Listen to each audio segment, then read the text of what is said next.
So we're very honored today to hear from Farhan Ahmad. Farhan is the founder of the Pakistan Children's Heart Foundation and runs Maison Consulting and Solutions. And he is here today to talk about low-cost tech solutions for nonprofits. Thank you, Farhan. Hey, thank you very much, Amy. Thank you very much, participants. First, I would really like to thank you for giving me this opportunity to share what we can do good with the technology program which are there free of cost. I think I would first also like to thank Dr. Sama. She's the one who had really helped me make this presentation.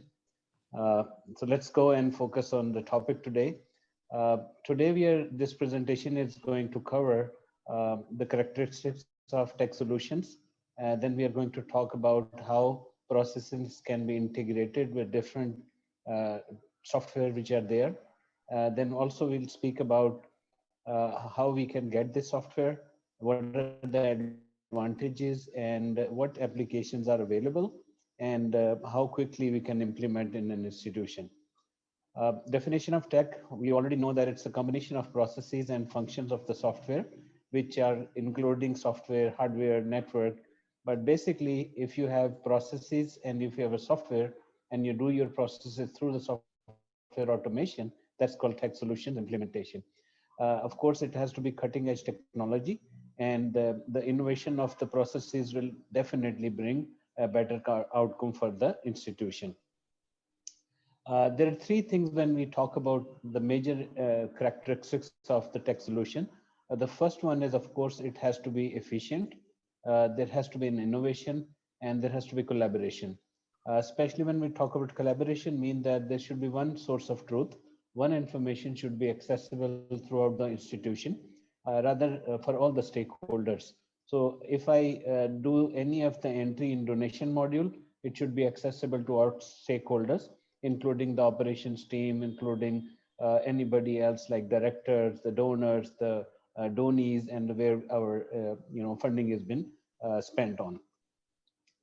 How to implement tech solution in any of the non-profit organization? The first thing is to identify a needs, and that's once you identify needs, and the next thing is to how a technology understanding can help identify those needs, and then connecting technology and needs together. This will help you revise a process which will improve every single operation that you want to automate. So for example, one typical example could be a donor comes to your website, and once he donates, he needs to know if he has received the donation or not.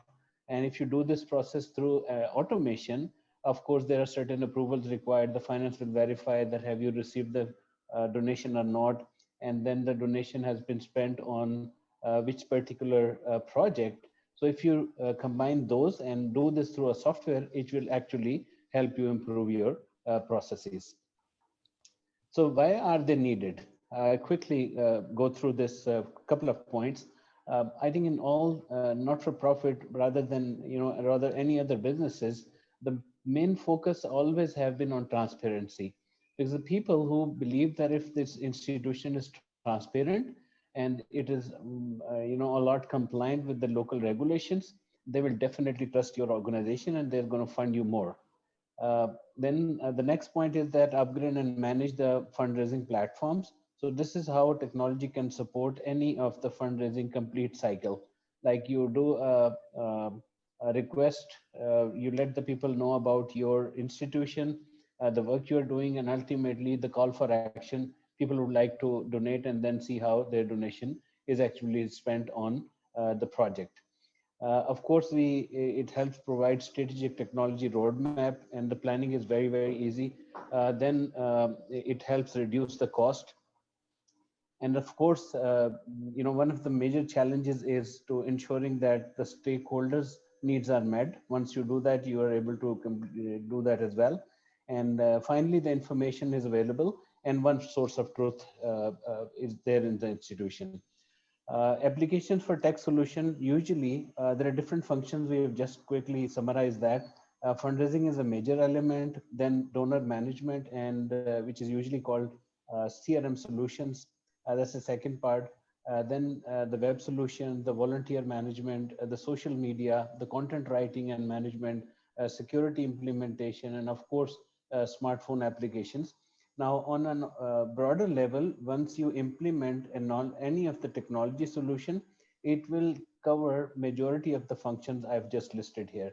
So starting from fundraising to the control of any of your employees' cell phone data. When I say control cell phone data, I mean that the information that you would like to implement on that employee's cell phone in terms of allowing access to different types of application. That kind of security features are available. Now let's go on quickly and discuss about what kind of all-in-one solutions are available and what software companies are providing. There are a few of the offerings that I've just mentioned here, starting with Microsoft, Google, Amazon, Autodesk, Box.org, and the Zoom. They are few of the offerings that I've listed here, and these are the offerings which can help a small charity or any bigger charity use this software free of cost. Let's talk about Microsoft for nonprofit. So the first thing that I would like to share here is that there is a product which Microsoft is offering uh, to all not-for-profit organization, which is called Microsoft 365. And it will help you do the basic stuff, like your emails are there. You have one terabyte access of OneDrive, and then the SharePoint features are there. You can collaborate, you can have a dashboard of the company, and of course, Microsoft Teams. Now, these are all four applications which help any small and medium charity to collaborate and keep their data on cloud. By the way, if you are not a Microsoft registered charity, you will have to pay $5 per month per user. And by the way, if you are a registered charity with Microsoft, then they give you up to 10,000 licenses free of cost. So this means that if you are an institution who is using 10,000 licenses for all its donors, for their stakeholders, then on a monthly basis you are able to save $50,000 if you are actually using 10,000 licenses per month. This is where we believe that hopefully very soon a global arc, if we believe that we would like to offer the email access to our members, then we can easily implement this as well. The next thing which comes in Microsoft for not for profit, which is again free of cost, for that is there for 10 users. If you buy it, as a not for profit, non-profit, like you're a profitable institution or a company who can pay, then this user is $20 per user per month. And Microsoft offers these 10 free users licenses. Now, what is included in that? The points which were mentioned before, it has email access, it has one drive 1 terabyte database, it has SharePoint, and it has Team. In addition to that, you can install the following listed applications on your local machines as well, which includes Microsoft Access, Publisher, Azure Information, PowerPoint, Word, Excel, and of course, some Azure protection features also there. The third thing which is there is the Microsoft 365 Business Standard. By the way, these names may sound a little, confusing to you, but if you go through this presentation thoroughly, you'll be able to easily identify which software is good for you. So, for example, if there is a need for mix and match kind of, requirement of any of the software of the charity. So we'll take an example that me and Sama work for an institution, and we have 20 people, and out of that 10 users licenses are given free of cost to us. And if we need to buy additional 10 user, then this will cost us only 3 per additional user, and all the basics information as mentioned here will be available. By the way, if you are not a not-for-profit institution, then you will have to pay $12.5 per user per month. This was an overview of Microsoft licensing. Now I'll quickly jump to Google for not-for-profit. By the way, Google also supports charity, and one of the best thing is that it does not just help you do the email configuration. It also help you do Google Ad grants, Google Maps, and YouTube special access for not-for-profit. I've just listed down few of the things. If you become a Google for not-profit registered charity, you get access to Gmail, Google Drive, Google Slides, ads, photos, and all these things are listed here. Now, the advantage is that if you do not, have this not-for-profit status, then of course you'll have to pay a lot of, monthly amount to Google. Just a quick synopsis of what Google is offering. So if you have a G Suite for not-for-profit, this will include 30 GB per storage per a user, and there is no limit to the user. You can create as many users as you want. And again, this will give you access to emails. It will give you access to all your shared devices. You can have Gmail, Calendar, Drive, Documents, Google Meet, etc., and also the video conferencing up to 100 people. So I'll give you an example. If today Global Arc or PCHF implement this Google for not-profit G Suite, we don't have to pay any money, and we'll be able to use video conferencing feature for up to 100 individuals logged in at one time. And then there are subsidized the pricing available in which G Suite for business, and then there are additional storage spaces and some encryptions which are also there. A quick update about Google Ad grants. This is again, each charity will get $10,000 in kind advertising free of cost, tax ads, if you are a registered Google Ad, for not for profit. And that's again not very tricky. It is very easy. It is very easy to implement. And imagine on a monthly basis if you are getting free $10,000 access to your Google Ad grants, then you're actually saving $10,000 per month, which is a lot of amount if you spend it on advertising.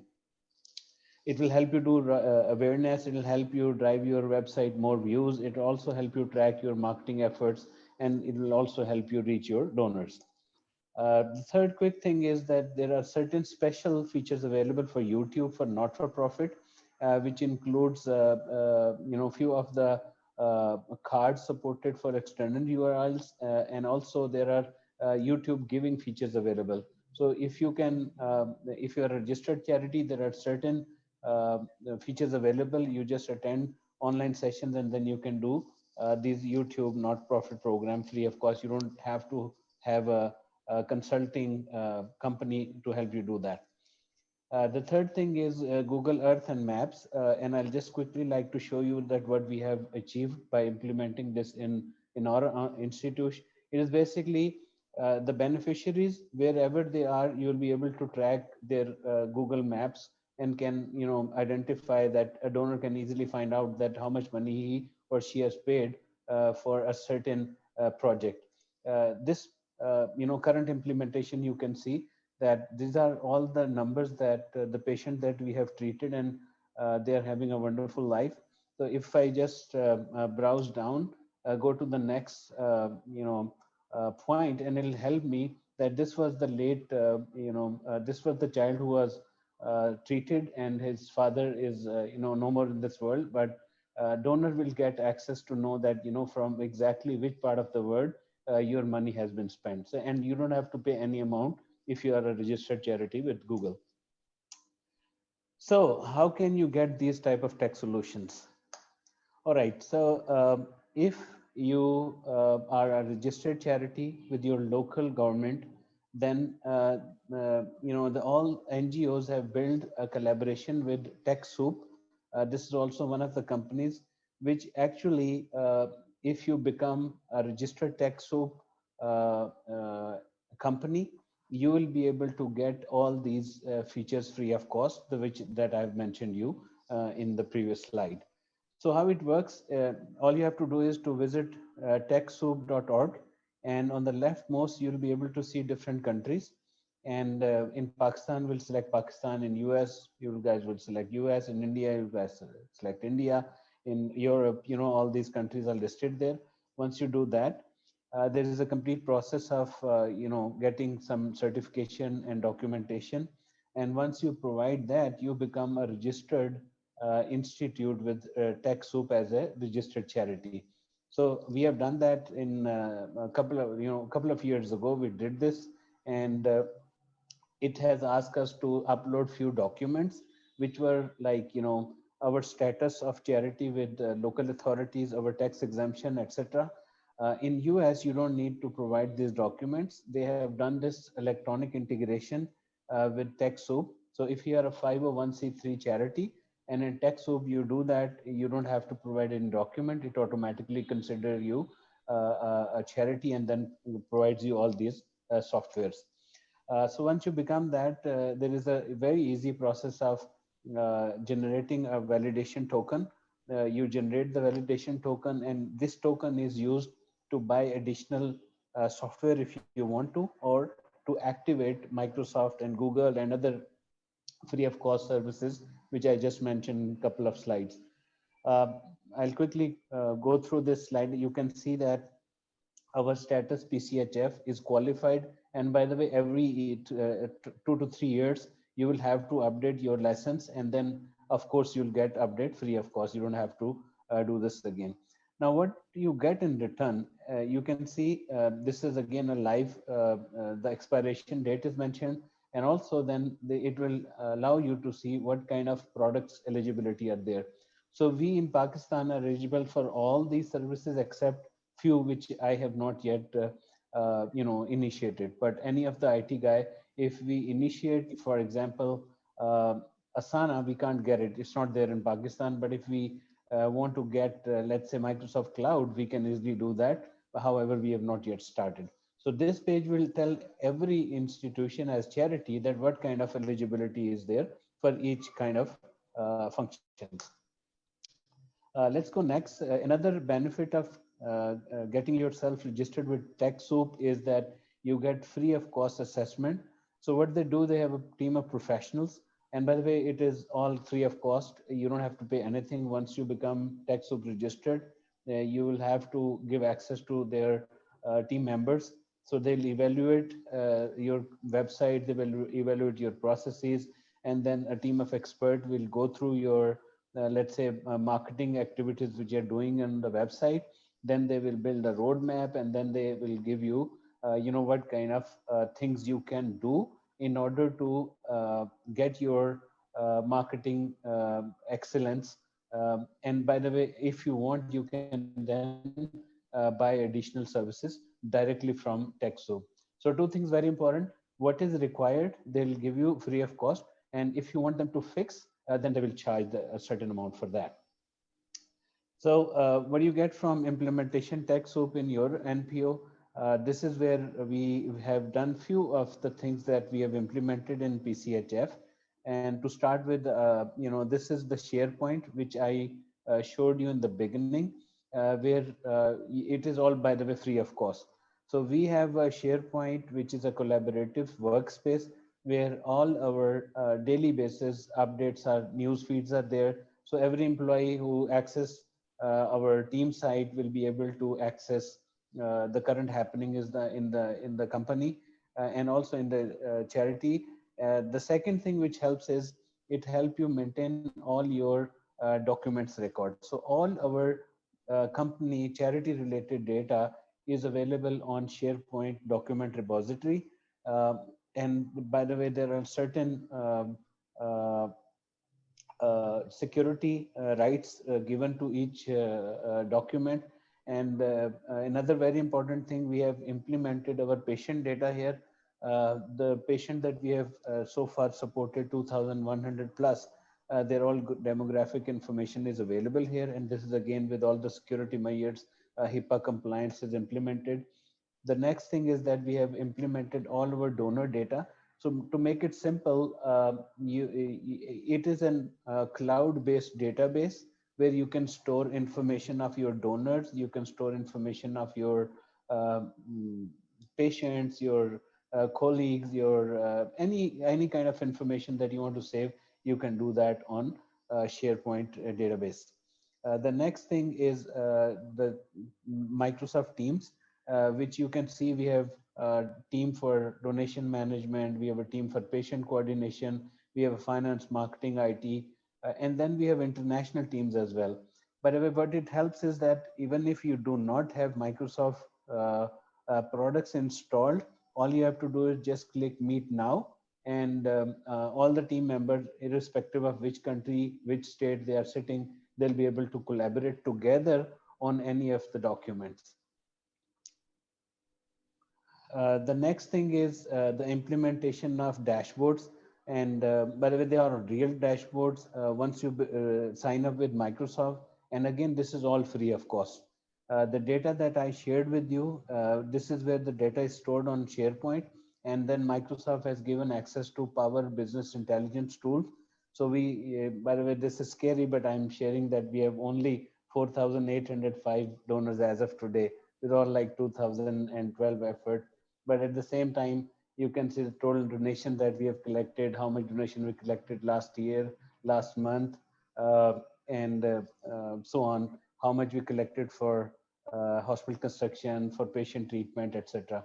And by the way, these are different dashboards which are again available to general public, which can be available to your donors also, which can be available to all the stakeholders, and they're all implemented, by the way, any non-technology person. So the very, very important point that I'm trying to make here, you do not have to be a tech savvy to understand these basic stuff. It is just you go attend YouTube lectures and one by one start implementing that in your institution. The next thing is we have also implemented a robot, which is provided again free of cost by Microsoft. And what robot does is that, by the way, mostly in small charities like us, since we have limited budgets, so we try to use, all those free features which are there for, without spending a lot of money.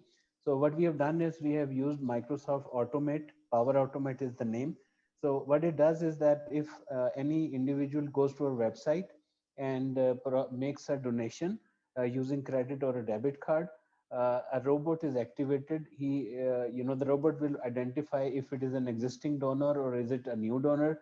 If it's an existing donor, the robot will automatically create a donation receipt and will send a thank you letter to the donor as well. And if the donor is not there, the robot will create a new donor and will transfer, submit a donation receipt and also an email to the donor. And by the way, if there is any of this, the process is not run successfully, a robot will create a to-do list for our team members to make a follow-up to uh, the donor for any specific information. By the way, this is just one example that I've shown you. We have built like multiple things for our process automation to effectively, without human interaction, give information to the donor and improve our processes. I'll just quickly go through a couple of 3-4 slides, and then we can have a question answer session. In our website, you can see there is donate now button.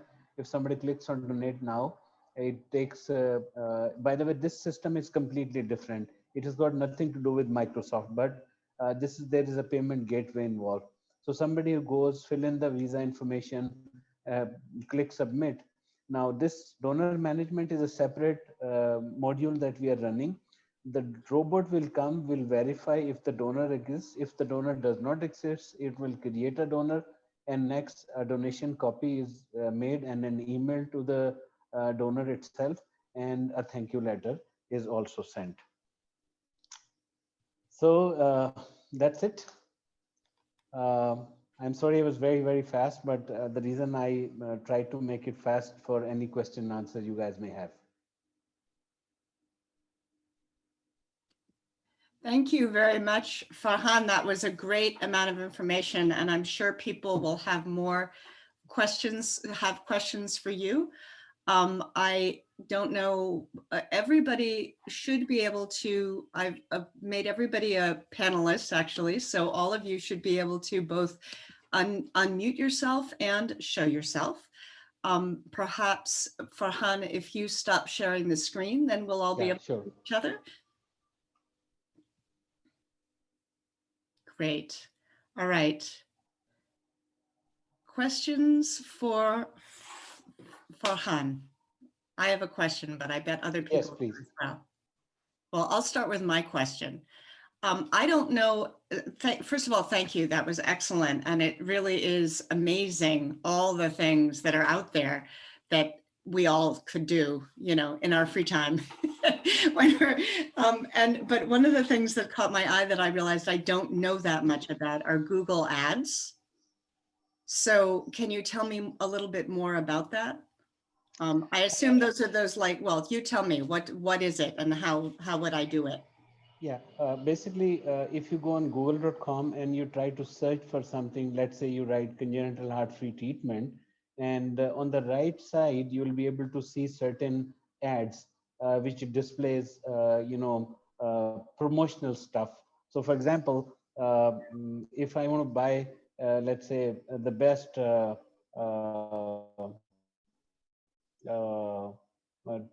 any of the technology stuff. Let's say I want to buy the best hard drive. So if I write best hard drive, Google is going to show these ads on the top right. So this means that me, you, and everybody else who's registered as a charity with Google, we don't have to pay for those ads, which are displayed on the right top.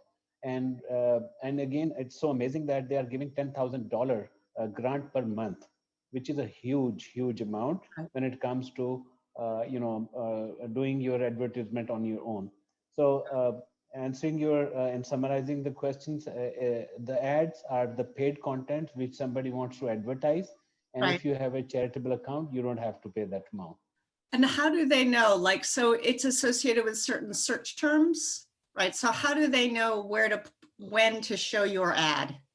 Good question. Amy, what it does is that it has its own algorithms. Like, for example, if I search for congenital heart, so any terminology related to congenital heart, Google has a database for that. So it will search pediatric surgeon. It will also have pediatric cardiologist. It will also have child heart. So it'll automatically start sensing that what information search criteria that I have given and what supporting information I would like to see, and that's how it works. Okay. So I don't need to do anything. Like that's already happening. Like it happens for everybody without me telling them I want it. Yes, and the reason behind that is that it is not just what you type, it is also the machine learning, the Yeah. information that you are doing on your computer. It has actually been also accessible with all these search engines. So it's related to like when we look at our page tracking like our hits and where we are in the search engines and things like that. It's the same information that Google is using on the back end to decide when to show my ad. Yes, and I'll just give you a quick example. For example, we want Global Arc to be shown to anybody who does search on CHD advocacy. And we want that anybody goes type in Google CHD advocacy and anywhere in the world. But the first thing they should be able to see is Global Arc. For that, we have to do a paid content with Google. For Right. that, we have to do paid content for ads. This is where if you are a registered charity, you don't have to pay. You can just use out of your $10,000 per month budget any amount that you want to spend on this. Okay. Thank you. Um, Um, are other questions? I'm looking at a lot of people's names. I wish I could see all of your faces. Any other questions for Farhan? Follow-up thoughts or general comments about?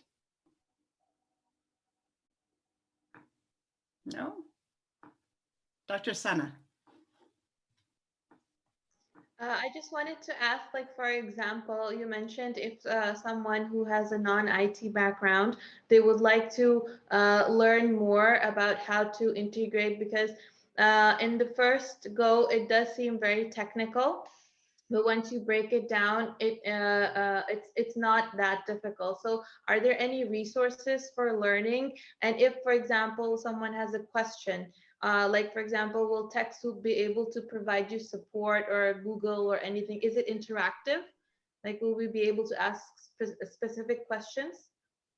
Good question, Sama. As far as learning the tool is concerned, you can easily do that using YouTube and other contents available. And at the same time, if you become a charitable institution with Microsoft, you can create a support request, which is like, goes as anybody else who's, using a paid content. A support request is generated, and then a local partner from within your country will be able to call you back and will be able to help you with your any of the challenges are there. But of course, if there is any uh, changes required or any modification required, then they'll let you know this is how it will happen. But if you want them to do it, then it'll be a paid content. Great. Other questions, comments?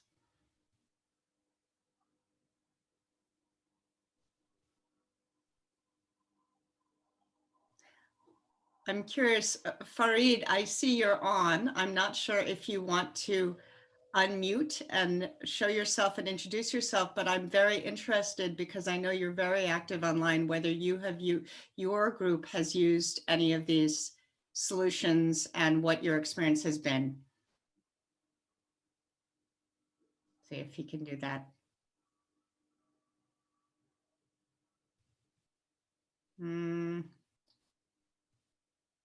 Not sure he can.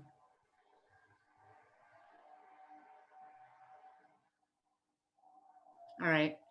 Farhan, what do you think? I mean, do you have any other? I know you were really, going quickly to get through the time. Any other general thoughts to share about this? I mean, or Yeah, what's your frustrations about it? Is there anything you wish all of us would do more of? you read minds, Amy. Yes. One thing I would like every Global Arc member is to at least go on TechSoup site today or whenever they get a chance, and please registered your charity as one of the TechSoup registered charities. Now, what it's going to help you is it will help you understand and identify what kind of solutions you guys can use free of cost. And that should be the first step. And the second step should be there immediately have one of the tech soup consultants do the evaluation for any of the things that are like more critical to you. For example, for us, our website optimization was one of the critical things we wanted to do. And today Sheila is not here, and we really miss her. And she did the same for Global Arc as well. And then team of professionals actually went through the website. They identified which area needs to be fixed. So that's the second thing I would suggest all members. Uh, and by the way, it is not difficult. Trust me, if you just identify one of the things you want to implement, let's say you want emails to be there on Microsoft platform, or let's say you want your existing emails to be there on Google platform, you just have to attend few YouTube tutorials, and I can bet you can do it yourself. It's not a rocket science at all. Got it. So I know you're a wonderful advocate for all things tech, Farhan. If we have Global Arch leaders who are struggling with tech questions, can they reach out to you and ask you about them? Anytime. I'll be more than happy to, provide them any service which can help them implement these, of course, on a non-charge basis. It will be like honor for us to support any of the Global Arc member. Thank you. Well, I really appreciate that. Last thoughts and comments. Sana. I just want to add now that this time is the most important time when we need to implement such technology solutions into our daily life. Uh, digitizing everything, the main purpose is it comes down to one thing: connectivity. Learning from my experience, like for example, when it comes to data, if I'm doing a research paper, if I'm doing, or if I just want to connect with somebody who's halfway across the world, sharing large amounts of data, sharing analytics, just conversations, storage of data. Like it's from my own personal experience from the IT solutions that we already implement in PCHF. Because after moving here to Pakistan from London, I was concerned if I would be able to get that kind of IT support or not. And it's absolutely amazing. It makes everything so easy. So I think now is the time to implement for to make our future, particularly in these uncertain pandemic times, more secure, more innovative, and more connected. So Good point. Um, I have a question, Noemi. I'm going to put you on the spot.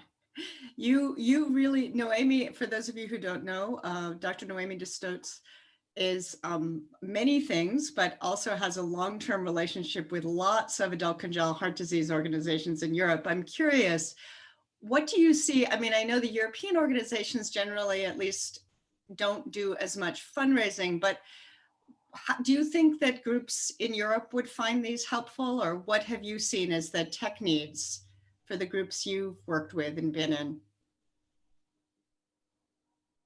I mean, the general complaint is that um, babies are just more emotional. So the organizations for children with congenital heart disease, the parent organizations, um,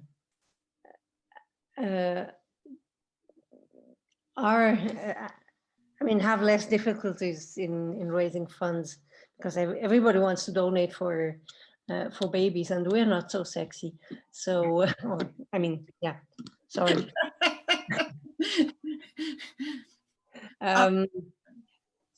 And parent organizations, in Switzerland, the parent organization has had some behaviors that almost jealous, when we ask them to support the adult organization. They just grab their money and don't share and stuff like that. So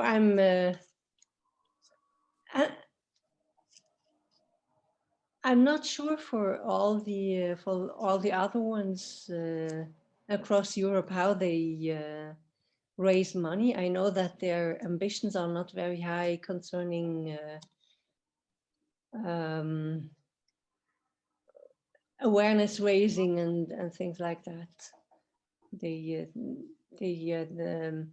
connectivity, yes, because they want to share with the peer sharing experience is their most important focus. So even if it's not about fundraising, the connectivity is certainly a question that would interest everyone. And I think if we advertise this webinar in the newsletter, it might be followed, it might be watched by more people, yes, than were present right now. And I'm going to advertise it a little bit. No, absolutely. Within Switzerland, I know quite a few organizations concerned with congenital heart disease who really need to find ways to connect and to stay in touch and to raise funds and so on. No, I was thinking the same thing, that as we move forward in terms of thinking about how are we going to do the training we were going to do in person in September online, that just maybe even more specific training just on TechSoup. Like I'm feeling like we almost need to just do a webinar taking everybody to the TechSoup website and showing them, exactly what to do, or giving leaders a little. I just wrote down, we should give everybody like a list of 10 things that they should do with little check boxes, go to TechSoup and sign up your organization, whatever it would be. And explain what TechSoup is good for, because I mean, if we say it's the wonderful thing to fundraise, people are not very interested in fundraising, will not go on reading or joining. Yeah, I think all the other advantages that Farhan showed. TechSoup is where you can get all those licenses, your Excel and your Word and your Right. Google and all those things really cheap. I mean, Get SurveyMonkey, all those things, like really. And I mean, yeah, volunteer management and dollar management, member management, stuff like that. I mean, in most organizations, it's always the same people who do all the work, and do it in a very unprofessional fashion very often. It's just everybody else relies on those few. Yes. And they've got pieces of paper written down with people's names on it. Yes. Then cross-checking all the different. An Excel spreadsheet. Excel. Yes, that's been around for years and years, right? Yeah. Oh, yeah. I can say one thing, Amy, that if we implement any of the good solution today, I think we'll be able to do a lot of shopping in the next year for the Thanksgiving, the amount we're going to save. Trust me on this. Because what we do is identify a problem once and fix it one at a time. And as you rightly mentioned, that if everybody starts signing up with TechSoup, and by the way, we are always available for doing just an event, a webinar only on TechSoup, a webinar only on Microsoft, a webinar only on Google. It will really help all the startup NGOs to not really do a lot of stuff on R&D. They can just do specific things. And as you just mentioned, tick, tick, tick, tick. So you identify the need. Number 2, implement email. Number 3, implement website, etc., etc. So I will highly encourage all members to save money and spend a lot of money next year on Thanksgiving for shopping. Thank you. Other comments, Vikas? Do you have any thoughts to share? No. Well, I think that's it. Thank you so much, Farhan. That was excellent. Gave me a lot of good ideas. It's wonderful to see everybody. And we will see you next week is our leader forum, our open leader forum on same time next Friday. And then I believe we are taking a break until January. We are taking a holiday break, and then we will be back in January. So I'll see all of you soon. Thank you. Thanks you again. Thank you very much, Amy. Thank you all. It was wonderful to see you all. Thank you. Bye. Have a great weekend. Bye-bye. Thank you.